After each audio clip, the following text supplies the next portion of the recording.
네, 영양소 이야기를 느낌있게 풀어드립니다. 뉴트리라이트 복붓 서민규입니다. 안녕하세요. 김현정입니다. 네, 뉴트리라이트 오늘 복붓 네. 첫 시간입니다. 복부 네. 오늘 그 첫 시간의 의미로 야외 촬영을 나왔습니다. 네, 드디어 계시겠죠. 나왔습니다. 좀 스튜디오에만 있으면 보시는 분들 좀 답답하지 맞아요. 않을까라는 생각도 있고요. 네. 또 오늘 주제가 주제인 만큼 네. 야외로 나왔죠. 오늘 네. 주제 어떤 걸까요? 주제 네. 이따가 알려드릴 거고요. 네. 먼저 이 복붓의 의미에 대해서 예. 궁금해하시는 분 많으실 것 같아요. 맞습니다. 네. 복붓, 익숙한 단어이실 수도 있는데, 네.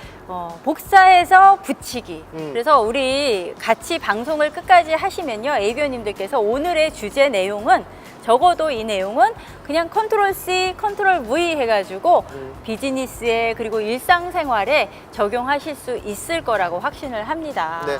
네. 영양학이라는 게 살짝은 심심한 그런 학문일 그럴 수 수 있는데요. 있죠. 어렵고. 네, 어렵고 또 깊이 들어가면 한없이 깊이 들어가는 맞아요. 네. 이 영양학이라는 네. 이 내용을 좀 더 느낌 있게 예. 보다 쉽게 전달할 수 있는 내용으로 전달해 드리는 것이 바로 뉴트리라이트 복붓 네. 프로그램의 의미라고 설명드릴 수가 있습니다. 그리고 오늘 힐링 방송 되실 거예요. 아, 그렇죠. 네. 이렇게 경치가 너무 좋습니다. 자연의 네. 소리, 뭐 새소리도 가끔 들어갈 거고. 네, 비가 언제 올지 몰라가지고 지금 계속적으로 방송을 지금 녹화를 끊었다 갔다 이런 네. 부분도 있다라는 거 참 재미있는 부분이 있겠죠. 네. 자, 오늘 이렇게 야외로 나와서 그런지 네. 표정도 굉장히 좋으신 것 같아요. 아, 많은 표정 좋아요? 스태프들도 지금 표정이 굉장히 좋아요. 맞아요. 네. 제가 사실은 뭐 오늘 나와서 이렇게 기분이 업된 것도 있지만 네, 요즘 네. 시작한 게 있어요. 뭘 시작하셨나요? 건강을 위해서 시작한 게 있습니다. 잔소리? 맞춰보세요. 네. 네. 때가 때이니만큼 네네. 가족의 건강을 위해서 어. 잔소리 많이 시작했고요. 그렇죠. 내 마음속에 있는 거 풀어야 되거든요. 네. 그리고 네. 운동 시작했어요. 아, 운동. 아, 그렇죠. 말씀드렸잖아요. 네, 운동 조금 시작하신 것 같더라고요. 태는 안 나는데 네, 운동 네. 시작했고요. 네네. 또 뭐 시작하셨나요? 그리고 네. 원래 제가 직업병이라고 말할 정도로 먹거리에 신경을 많이 씁니다. 저희 식탁, 저희 집 식탁은 기본적으로 12첩 반상. 12첩 반상은 네. 원래 다른 분이 차려주셔야 되는데 제가 차려요. 자기가 차려서 차려서 12첩 대접해요. 반상을 네. 섭취한다. 재밌네요. 네, 집에서도 먹거리 신경 쓰지만 저는 요새는 나갈 때마다 항상 도시락 싸요. 오늘 싸우는 것도 이게 제가 싸우신 건가요? 싸진 않았고요. 네네. 오늘 이렇게 네네. 이렇게 예쁘게는 못 사는데요. 네네.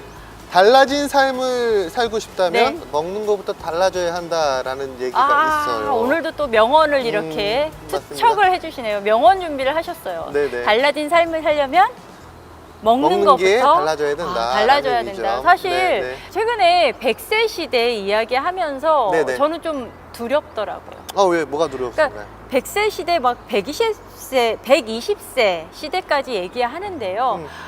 통계청 자료를 보면 2012년부터 쭉 기대 수명, 평균 수명이랑 비슷한 의미인 기대 수명은 늘어나고 네. 건강 수명은 계속해서 줄어들고 있어요. 짧아지고 그렇죠. 있어요. 그렇죠. 그러니까 내가 질병이 있는 상태로 오래 산다는 건 행복한 일은 아니잖아요. 그렇죠. 근데 게다가 우리 질병의 양상도 많이 달라졌잖아요. 많이 달라졌죠. 네. 과거에는 감염성 질환이라고 얘기를 그렇죠. 많이 맞습니다. 하죠. 근데 최근 들어서는 비감염성 질환이 네. 증가되고 있는 추세라고 설명을 드릴 수가 있습니다. 맞습니다. 네. 지금 말씀하신 비감염성 질환이라고 하는 거에 대표적인 게 저희가 나이가 들면서 찾아오는 만성 질환이라고도 얘기하고 생활 습관병이라고도 얘기하는 이런 질병들이 많아졌는데 네네. 이 비감염성 질환들의 특징, 만성 질환의 특징이 있어요. 어떤 특징이 있을까요? 내가 한 번 내 몸에 찾아오면 웬만해서 완치라던가 빠른 회복이 힘들고요. 네네.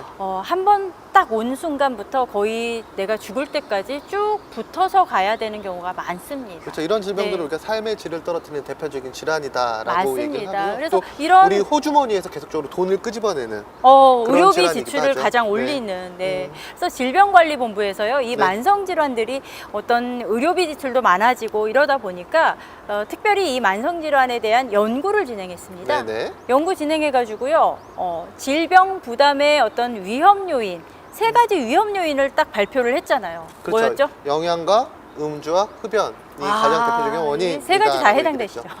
저는 이 중에 한 가지만 해당이 한 됩니다. 가지? 네. 영양? 네. 영양 문제가 가장 중요한 요인이라고 네. 밝히고 있습니다. 네, 영양 관리 이게 정말 잘 먹는 게 중요하지요. 중요한데 이 쉽지 않아요. 시기주절이라는 것이 네. 여러 질병으로부터 우리 몸을 지켜줄 수 있다는 것은 이미 다양한 논문, 연구 결과를 통해서 확인된 사실입니다. 맞습니다. 근데 이게 네. 참 지키기 어려운 것도 사실이죠. 네. 오늘은 이 식이 조절 중에서 그렇죠. 특히나 우리가 관리하기 힘든 네, 부분이죠. 채소와 과일 잘 못 먹고 맞아요. 또 그 채소와 과일 중에서 더욱더 부족하게 섭취하는 것, 어찌 보면 잘못 섭취하고 있는 부분도 네. 있어요. 그 식이 섬유 또 식물 영양소에 예. 대해서 함께 이야기를 나눠보는 시간을 준비해 봤습니다. 네, 오늘의 주제 식물 영양소. 네. 네.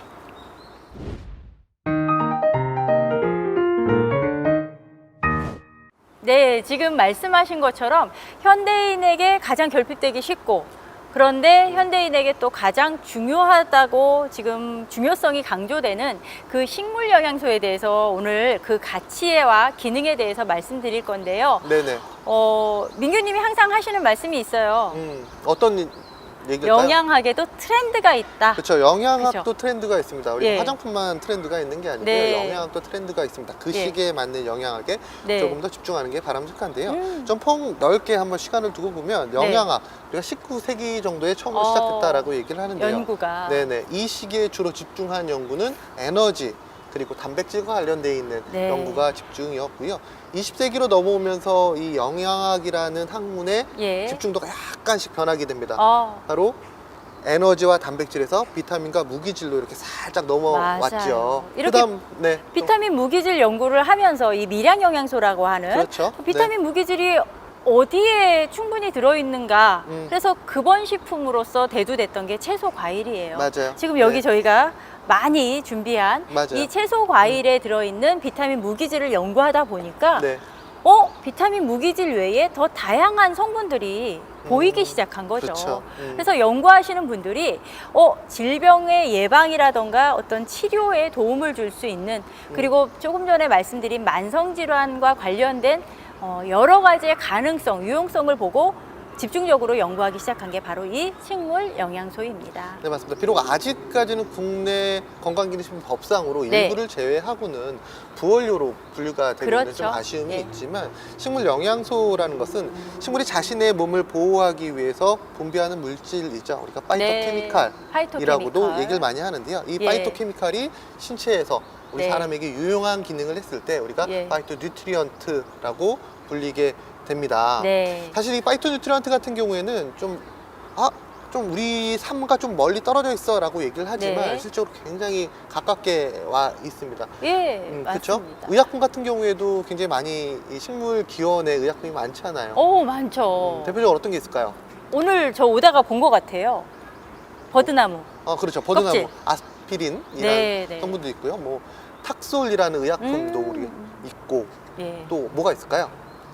말라리아 치료제도 네, 말라리아 제가 치료도 알기로는 있고, 네, 네. 식물 영양소에서 그 근원을 찾았다라고 킹코나나무에서 말씀드렸어요. 이렇게 나왔고요. 네. 또 다른 성분도 있습니다. 박하 같은 경우에도 우리가 많이 활용이 되는 예, 거죠. 즉 식물 영양소의 그 기원이 밝혀지면 의약품으로 넘어가는 경우는 굉장히 많고요. 맞아요. 아직까지 연구가 진행되고 있는 그 유용성이 진행되고 있는 성분들은 우리가 부원료로서 우리가 채소와 과일의 많이 유용성이 있는 성분으로서 많이 활용되고 활용이 있습니다. 되고 있다라고 설명을 드릴 수가 있습니다. 네, 이 파이토케미컬이 사실은 뭐 익숙한 분도 계실 거고 네네. 조금 낯선 분도 계실 것 같아요. 말 네. 자체는 단어 자체는 굉장히 어려워요. 어렵나요? 어렵죠. 우리에게는 너무나 익숙한 단어 아닌가요? 맞습니다. 네네. 식물에 들어있는 유용한 성분, 식물 유래 화학물질을 총칭해서 파이토케미컬이라고 얘기하는데요. 네네. 이 아까 말씀 주신 것처럼 우리 식물이요 자신의 몸을 보호하기 위해서 해충으로부터 지키기 위해서 자연적으로 만들어내는 성분입니다. 네, 이 네. 자연적으로 어떤 목적에 따라 만들어낸 성분이 어떤 거는 붉은색을 띠기도 하고 네네. 어떤 거는 보시는 이런 초록색을 띠기도 해요. 네네. 네. 파이토 뉴트리언트에서 이 파이토라는 접두어는 히라버에서 유래가 됐다라고 얘기를 해요. 네. 식물이라는 의미를 가지고 맞습니다. 있는데요. 이미 1970년대 예. 중반부터 미국 국립암연구소에서 이 용어를 사용하기 네. 시작했다라고 얘기를 하고요. 예. 1980년대에는 다수의 파이토케미칼이라는 이 성분이 예. 바람 억제 효능과 안전성이 평가가 되어서 이를 활용하기 위한 연구가 아직까지도 계속적으로 진행되고 있습니다. 식물 영양소가요 가장 많은 연구가 진행된 게 사실은 말씀하신 이전 항암 어떻게 맞아요. 시작은 그렇게 많이 돼 됐죠. 있고 네, 또 네. 하나가 안티에이징 안티에이징 쪽으로 많이 연구가 진행되고 있습니다. 네, 네, 네. 이렇게 시작돼 가지고요. 말씀드린 안티에이징 그리고 만성 질환 예방 쪽으로 네. 현재 아마도 전 세계에서 가장 활발하게 많은 연구가 진행되고 있는 물질이 아닐까 싶고요. 네네. 무엇보다 한 20여 년 전에는 사실은 사람이 성장하고 생명 유지하는 거 여기만 집중을 했다면 지금은 이 식물 영양소의 중요성이 더욱더 강조되고 있고 관련 연구가 가속화되고 있다라고 말씀드릴 수 있습니다. 네, 맞습니다. 식물 영양소는 그저 먹기만 네. 하는 그런 영양소가 아니고요. 진짜 요새 얘기하신 먹기만 대로, 하진 네, 않아요. 다양한 산업에서 활용이 되고 네. 있습니다. 폭 넓게 깊이 있게 정말 활용되는 것이 많아요. 바로 식물 영양소라고 하는데요. 먼저 이 기능성 식품 분야 측면에서 보게 되면 우리가 알고 있는 네. 건강기능식품 분야 또 미용기능식품 분야에서 가장 폭넓게 네. 활용이 되고 있다라고 설명드릴 수가 있고요. 예. 또 코스메틱에서는 항노화, 항주름, 맞아요. 뭐 피부 건강, 화장품. UV 차단 이런 쪽인 측면에서 많이 네. 활용이 되고 있습니다. 또 퍼스널 케어, 구강과 예. 모발 산업에서 많이 활용이 되고 있고요. 더불어서 홈케어 산업에서도 활용이 되고 있는, 즉 업계 전반적인 부분에서 활용이 되고 있는 네. 것이 바로 식물 영양소라고 설명을 드릴 수가 있습니다. 그러니까 네. 뭐 이게 먹는 성분인데 지금 여기 보이는 이런 먹는 성분인데 네, 이걸 가지고 화장품부터 뭐 모바일 케어까지 이렇게 활용된다는 건 네네. 사실은 영리를 추구하는 이 기업들이 봤을 때 성분 하나하나의 효능이나 그 가치를 그렇죠. 확인한 거고요. 네. 이 대중들, 소비자분들이 실제 그 혜택을 받기 때문에 네네. 직접 찾는 성분이 아닐까 싶어요. 네. 소비자가 선택하기 때문에 그만큼 많은 연구가 진행됐고 맞아요. 새로운 맞습니다. 제품들이 나오는 것이다 라고 네. 설명드릴 수가 있습니다. 특히 여러 이 산업 중에서 네. 가장 연구가 일진보한 부분이 바로 식품 산업이라고 설명드릴 수가 그렇죠. 있는데요. 그럼 이 식품의 기능적인 분류를 먼저 한번 들어볼까 합니다. 이 어려운 내용은 이걸 알아야지만 우리가 다음 쉽게 단계로 넘어갈 수 준비하셨다. 있는데 쉽게 네. 준비하지 않았습니다. 네. 식품이라는 것은 그 기능에 따라서 그렇죠. 1차, 1차 기능과 이치? 2차 기능과 3차 기능이 있죠. 네, 맞아요. 그 1차 기능과 2차 기능, 3차 기능. 네. 음, 조금 더 자세히 설명을 드려야 이렇게 복사 컨트롤 V, 컨트롤 C, 컨트롤 V 하실 수 있을 것 같아요. 그렇죠. 1차 기능, 일차 기능. 경우에는 우리가 생명 유지를 위해서 영양소. 활용하는 영양소를 우리가 1차 기능을 가지고 있다. 맞습니다. 생존을 위해서 반드시 섭취해야 되는 영양소. 네. 탄수화물과 단백질. 단백질과 지질, 비타민, 무기질. 이 5가지가 네. 가장 대표적인 1차 기능을 가지고 있는 식품이다라고 이 설명드릴 학교 수가 다닐 있겠죠. 때 배웠던 그 5대 영양소 그리고 맞습니다. 이제 거기에 식기 섬유소까지 해서 6대 영양소라고 하는 이 필수 영양소의 영양소 본연의 기능 네. 새 사람을 만들고 성장하고 생명을 유지하는 이 영양소 본연의 기능이 1차 기능이다라고 말씀드릴 수 있죠. 그렇죠. 2차 기능의 네. 경우에는 우리가 기호성이라고 얘기를 하죠. 맞아요. 이제 어느 정도 생존을 하고 먹거리가 예. 풍요해지면 사람들은 기호성을 찾기 시작합니다. 맞아요. 맛있어야 되거든요. 예, 향이 좋아야 되거든요. 그렇죠. 네, 조직감이 있어야 되거든요. 네. 이게 바로 식품의 2차 기능, 2차 기능. 감각 기능이다라고 얘기를 많이 네. 하죠. 미각과 후각과 시각, 청각, 조직감을 네. 자극할 수 있는 식품을 우리가 2차 기능이라고 얘기를 합니다. 식품에. 대표적인 뭐 네. 기호성 식품이다 이렇게 얘기하는 그렇죠. 뭐 것들이 사탕, 거기에. 초콜릿 여기에 해당되겠죠. 네. 음. 그리고 이제 3차 기능으로 넘어가면 네. 우리 아마 AB원님들께서 가장 관심이 많은 부분이 아닐까 싶은데요. 3차 기능은 조금 어렵다면 어렵고 고차원적인 영양소의 기능입니다. 네네. 우리 몸을 생체를 방어하고 지켜내고 그리고 질병을 조금 멀리 떨어뜨리는 어떤 이런 방어 기능, 때로는 질병을 회복하는 기능이라던가 내 생체 리듬을 유지하는 조절 기능, 그리고 안티 에이징과 같은 노화 억제 기능까지 이러한 것들이 식품의 3차 기능이죠. 그렇죠. 네. 얘기해 주신 것 같이 좀 어렵게 들릴 수 있겠지만 누가 다 어려워요. 알고 있는 내용이에요. 맞아요. 건강기능식품이 바로 네. 3차 기능에 해당되는 아, 식품이다라고 설명을 드릴 수가 맞습니다. 있습니다. 또 오늘의 주제라고 얘기를 하죠. 식물 네. 영양소 역시도 3차 기능에 해당되는 식품이라고 그렇죠. 설명을 드릴 수가 있습니다. 지금 네. 말씀하신 건강기능식품 3차 기능에 관련된 이 기능 얘기하려면 네. 요 단어 이야기를 해야 돼요. 어떤 단어를 얘기할까? 반건강. 반건강. 네, 반건강이 뭔가요? 반건강이라고 하면 네. 건강한 상태도 아니고 말 그대로 말이 질병에 너무 걸린 쉬운 상태도 거였나요? 아닌 그 중간에 있는 단계를 우리가 반건강 상태라고 맞습니다. 얘기를 하죠. 제가 우리 매년 건강검진 하잖아요. 네네네. 그 종합검진 가장 어떨 때 그 본전 생각나는 게 종합검진이에요. 아, 그래요? 검진을 했는데 진단이 아무것도 안 나와요. 깨끗하게 다 XX 질병이 없다라고 나오면 기분이 좋을까요, 나쁠까요? 좋아요. 좋아야 되는데 네. 내가 이 돈 주고 왜 했나 이 생각 드시잖아요. 안 드는데요? 네.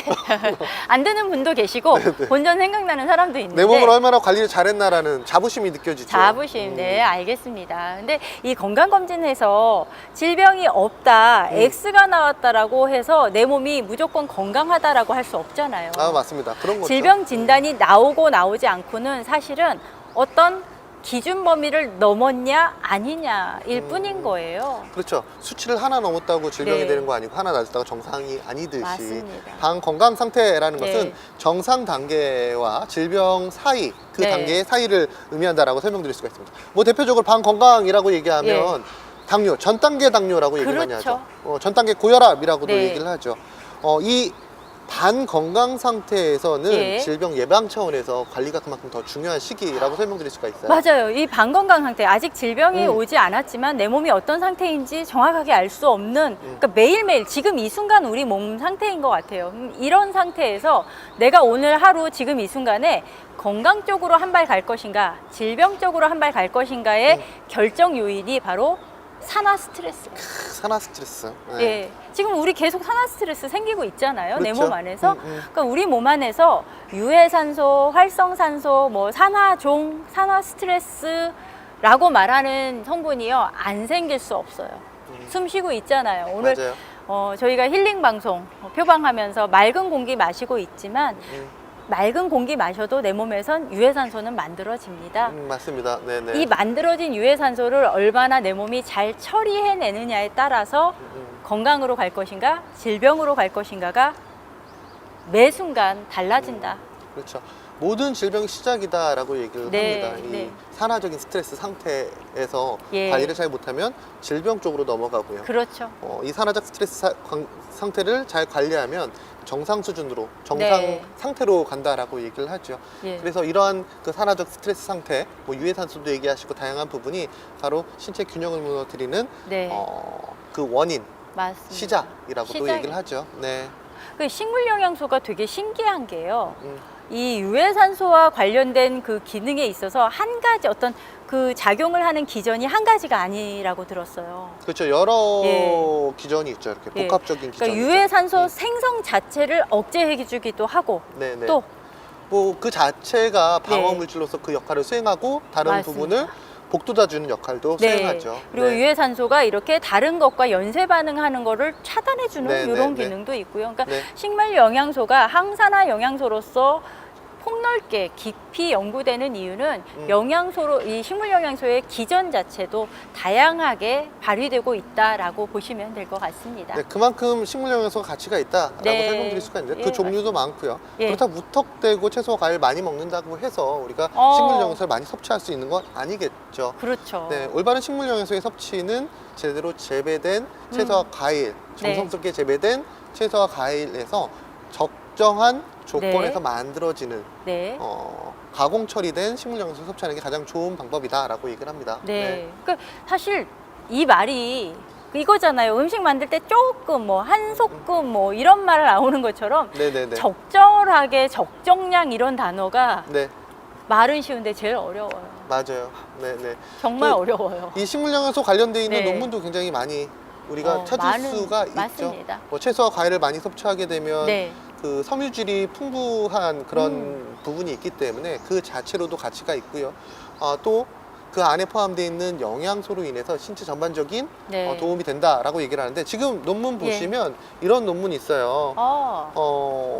섬유질이 풍부하고 에너지 밀도가 낮은 네. 블루베리, 사과, 네. 배, 콜리플라워 등의 경우에는 체중 감량에 도움이 되는 것으로 보고가 되고 있다라고 얘기를 하고요. 상대적으로 이게 전분성 함량이 높은 네. 옥수수와 감자의 경우에는 체중 증가와 연관이 되는 것으로 그렇죠. 보고가 됐다라고 얘기를 합니다. 네. 그리고 이 논문도 참 재밌어요. 계속적으로 이 논문의 채소와 과일의 예. 가치에 대해서 얘기를 하고 있는데요. 채소와 신선한 과일에 함유된 섬유질과 저혈당 지수 식품은 우리가 GI가 아. 낮은 식품 같은 경우에는 그렇죠. 섬유질이 풍부하니까 GI가 낮겠죠. 그렇죠. 당뇨병의 위험을 낮추고 네. 또 그 관리하는 데 있어 도움이 되는 것으로 나타났다라고 설명을 드릴 수가 있고요. 네. 또 매우 재밌는 논문 중에 하나가 예. 이런 채소와 과일을 또 꾸준히 섭취한 집단에서 네. 이 노화 지수가 낮은 것으로 아. 나타났다라고 설명을 드릴 수가 있습니다. 또 이런 연구도 진행이 됐습니다. 네. 제가 이 논문은 2017년 호흡기 의학 분야 네네. 학술지인 소락스 온라인판에 게재된 논문인데요. 네네. 스웨덴 남성 4만 4천여 명에게 네네네.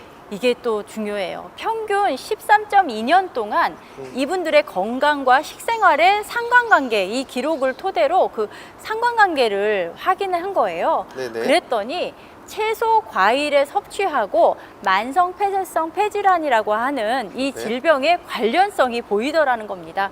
그 분석 결과 보니까요. 과일, 채소, 과일을 하루에 5회 이상 섭취한 고섭취군하고 2회 미만으로 섭취한 저섭취군. 2회 이상 먹기 힘든데. 네, 그쵸? 어쨌든 2회 미만 섭취한 저섭취군하고 비교했더니 현재 흡연자는 많이 이 5회 이상 고섭취한 고섭취 그룹에서요. 40% 이상, 그리고 네. 예전에 과거에 흡연을 했다 하더라도 지금 끊은 그룹에서는 34%나 이 네. 만성 폐쇄성 폐질환이 줄어든 것을 확인할 수 있었다고 합니다. 네, 또 이 논문 보게 되면 네. 흥미로운 부분이 있는데요. 채소와 과일을 한 번 더 먹을 때마다 네, COPD, 만성 폐쇄성 폐질환의 위험률이 계속적으로 떨어진다라고 얘기를 하는데요. 현재 그렇죠. 흡연자의 경우 8%씩 떨어진다라고 얘기를 하고요. 현재 흡연을 네네. 하더라도 채소 그렇죠. 과일을 충분히 섭취하면 도움이 된다라는 거죠. 8%씩 네네. 떨어지는. 네. 과거 흡연자의 경우에는 4%씩 낮아진다라고 아. 얘기를 합니다. 그리고 담배를 전혀 피운 일이 없는 사람들, 비흡연자의 네. 경우에는 이 큰 차이가 없었다. 그게 당연할 것 같아요. 이게 만성 폐쇄성 폐질환이 네네. 그런 가장 유해 인자가 흡연이거든요. 흡연. 그죠. 흡연 민규님. 외에도 그런 원인이 되는 사람이 있겠죠. 많죠. 네, 예, 네, 네. 예, 맞습니다. 또 지금 영양학회, 한국 영양학회가요. 네네. 재미있는 발표를 했어요. 흥미로운 발표를 2018년에 네. 영국 런던 대학교의 연구팀의 논문하고 그 외에 전 세계의 좀 유력한 논문들을 근거로 해가지고 다수의 네네. 논문을 근거로 해서 과일, 채소 섭취량에 따른 사망률의 상관관계를 재밌네요, 이거. 밝혀주고 있습니다. 네, 그리고 맞습니다. WHO 세계보건기구의 권고량도 함께 발표를 했죠. 네, 그 내용 네. 보시면 약 6만 5천 명을 대상으로 과일, 채소 섭취량에 따른 암과 심혈관계 질환 사망률에 대한 상관관계를 네. 연구했다라고 하는데요. 보시게 되면 하루 섭취 권장량 400g의 1.4배 수준인 560g 이상을 섭취하면 예. 사망률이 무려 42%가 감소했다라고 얘기를 합니다. 이게 되게 상관관계가 밝혀졌다라는 그렇죠. 거잖아요. 네네. 또 400에서 560g 정도를 먹게 되면 네. 36% 정도가 감소했다라고 얘기를 하고요. 그에 비해서 240에서 400g 좀 네. 권장량보다 낮은 수치라고 이것도 얘기를 먹기 하겠죠. 쉽진 않은데. 네네. 그럴 경우에는 29% 정도 감소하는 것을 확인할 수가 있었습니다.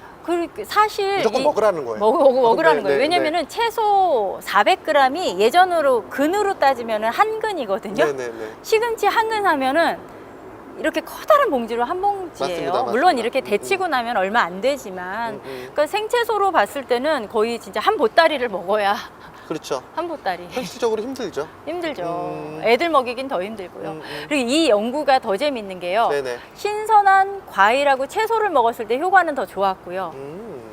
과일 이렇게 통조림 형태 있죠. 그러니까 그 병조림이나 통조림 형태, 그러니까 설탕 농도가 높은 과일을 섭취한 이런 통조림을 섭취한 그룹에서는 오히려 사망률이 올라갔대요. 그렇죠. 황도 이런 거죠, 뭐. 맛있는데.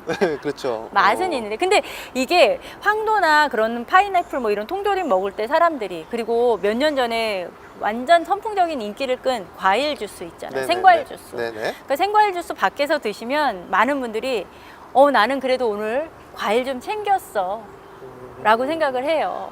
잘못된 생각이죠, 대표적으로. 근데 이 지금 보신 것처럼 설탕 농도가 높은 통조림뿐만 아니라 내가 밖에서 주문해서 먹는 생과일 주스에 시럽이나 설탕 빼주세요라는 말을 안 하잖아요. 한 잔에 얼마나 들어있을까요, 설탕? 그 각설탕 기준으로 한 10 몇 개 들어가 있지 않을까요?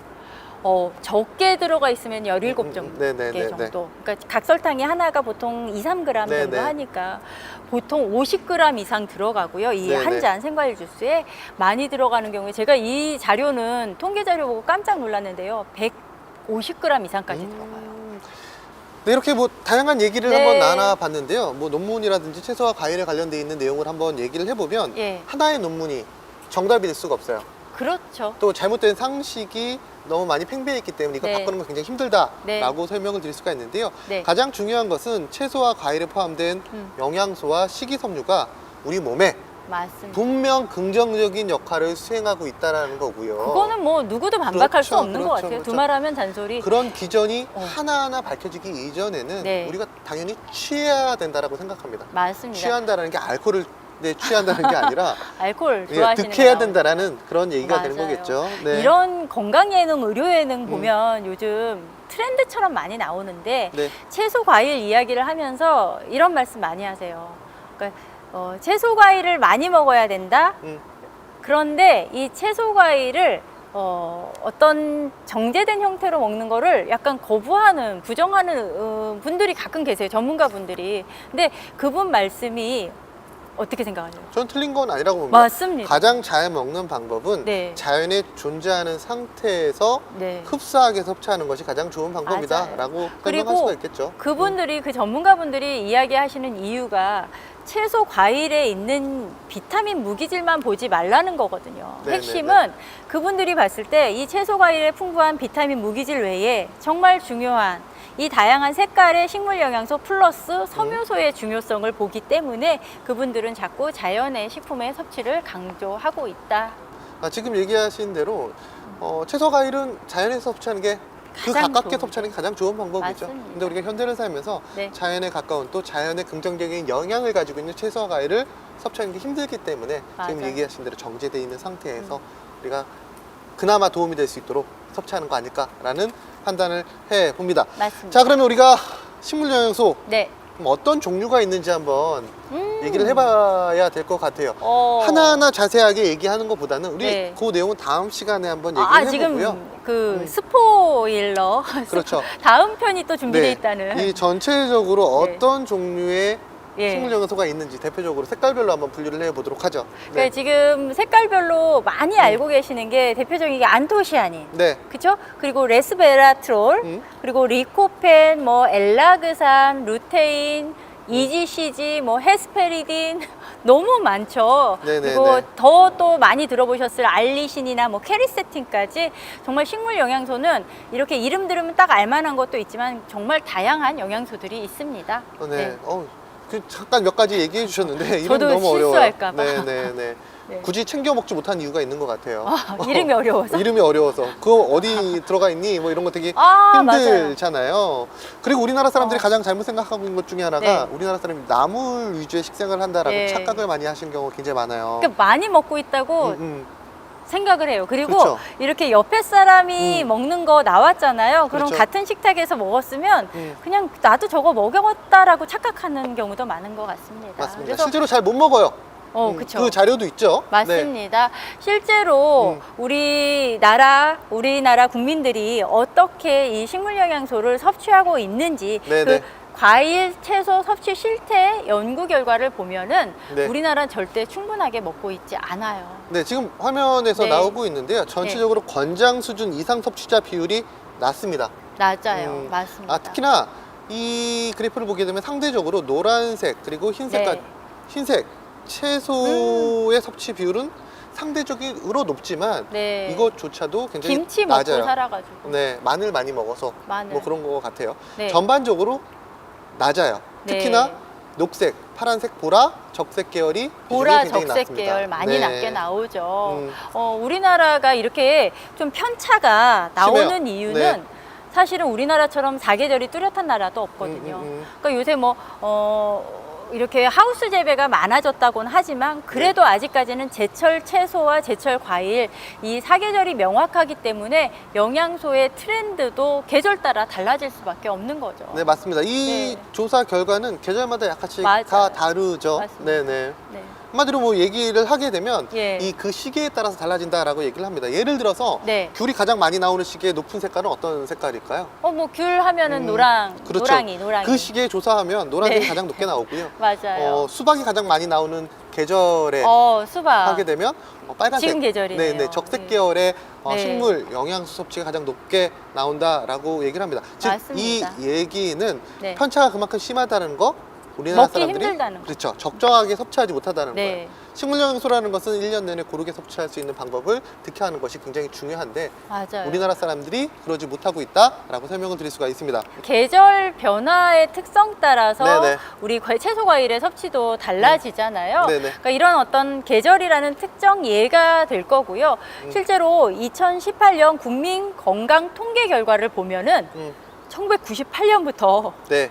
2018년까지 20여 년간의 결과를 발표를 했는데 네네. 여기서요 식품 섭취량이 정말 눈에 띄게 변했습니다. 뭐가 늘었잖아요. 한두 가지 변한 게 아니고요. 일단 그렇죠. 곡물과 채소, 과일의 섭취는 꾸준히 줄었어요. 꾸준히 20여 네네. 년간 계속적으로 줄었고요. 그에 반해서 육류와 난류, 우유류의 섭취는 상대적으로 증가됐다라고 얘기를 하고요. 동물성 식품이 늘은 거죠. 그렇죠. 계속적으로. 특히나 과일류의 경우에는 최근 3년간 하루 네. 섭취량이 60g 넘게 감소됐다라고 하루 얘기를 많이 섭취량이. 하죠. 네네네. 네.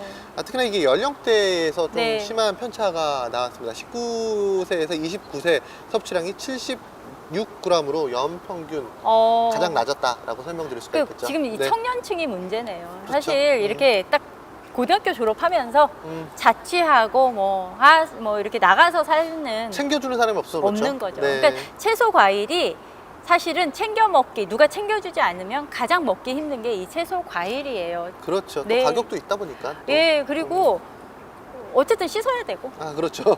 네, 남으면 네, 맞습니다. 금방 상하고 남기 전에 먹어야죠. 남기 전에 먹어야 현실이 이렇다 보니까 네. 이제 채소와 과일은 예. 의식적으로 섭취하는 게 중요하다라고 맞습니다. 얘기를 드립니다. 네. 앞서 얘기 드렸듯이 파이토뉴트라이트 성분 네.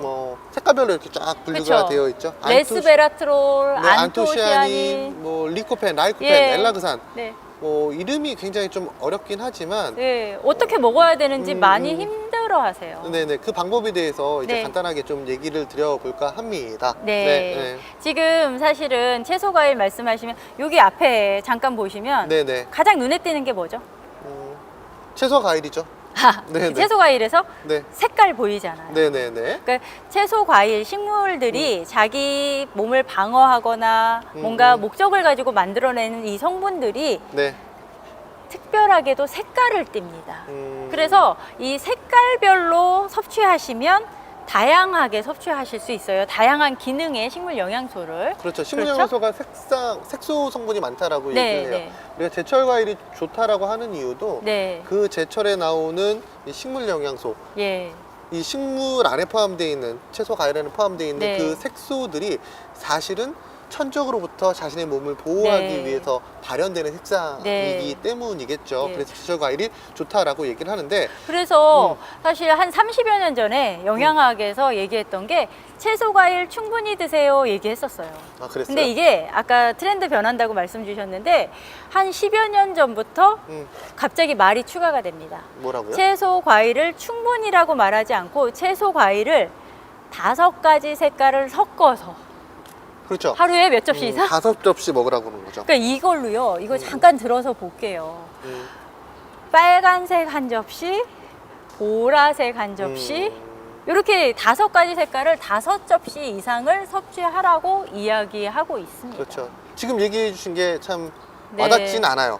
5가지 색깔을 5접시 먹어라라는 게 영양학이 우리가 심심하다라고 하는 거, 네. 현실이 떨어진다라고 하는 이유가 바로 이런 맞아요. 이유가 아닐까. 사실은 맞는데 와닿지가 않는다는 거. 그러니까 현실적으로 하기 어려운 이야기들이 많습니다. 그러니까 그래도 건강을 위해서 노력은 그렇게 해야 돼요. 섭취하셔야 된다. 노력은 해야 합니다. 의식적으로 섭취해라. 네. 라고 얘기를 많이 하죠. 네. 네. 그래서 요즘에 직장인 사이에서 도시락 먹는 그런 거의 토핑들이 트렌드예요. 많죠. 그래서 네. 저희도 오늘 사실 도시락 준비한 거고 네. 사실은 이렇게 샐러드 하나 챙겨 먹기도 직장인들은 만만치가 않아요. 비용도 비용이고요. 네.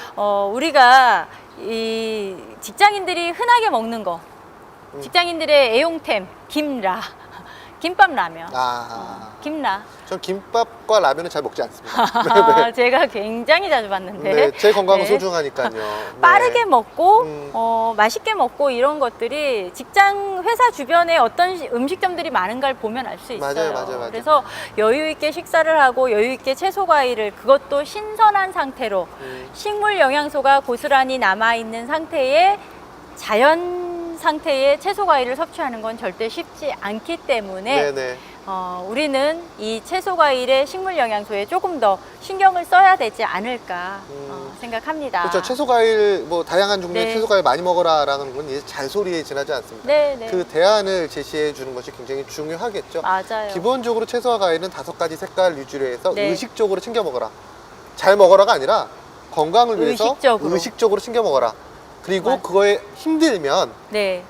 별도의 대안을 찾아라. 보충을 해야죠. 네네네. 보충을 그게 해야죠. 정답이 아닐까라고 생각해 봅니다. 네. 오늘은 식물 영양소의 전반적인 부분에 대해서 한번 얘기를 네. 드렸고요. 우리가 다음 시간에는 그렇다면 너 네. 잘 챙겨 먹으라고 얘기했어. 네. 그러면 어떤 색깔에는 어떤 영양소가 있는지 내 취약점을 알고 네. 그 취약점을 보완할 수 있는 식물 영양소는 어떤 영양소가 네. 있는지 색깔별로 하나하나 꼭꼭 집어서 얘기해 드리는 시간을 가져보도록 하겠습니다. 저는 오늘 방송이 여기까지라고 하면 화가 날 것 같은데 네네. 식물 영양소 얘기는 이제 2편에서 그렇죠. 자세하게 사실은 오늘 방송에서 이런 통계나 논문 자료만 좀 잘 활용하셔서 복사해서 붙여서 사용하시면 네네. 정말로 많은 도움이 되실 거라 생각하고요. 저는 다음에 식물 영양소 2편이 준비가 네. 되어 있죠. 앞서 간단하게 얘기 드린 바와 같이 다양한 색깔 속에 포함되어 있는 하나하나의 식물 영양소에 대해서 보다 가치 있게 풀어서 자세하게. 네네 설명드리는 시간을 갖도록 하겠습니다. 저희는 다음 시간에 더 좋은 내용으로 다시 한번 찾아뵙도록 하겠습니다. 감사합니다. 감사합니다.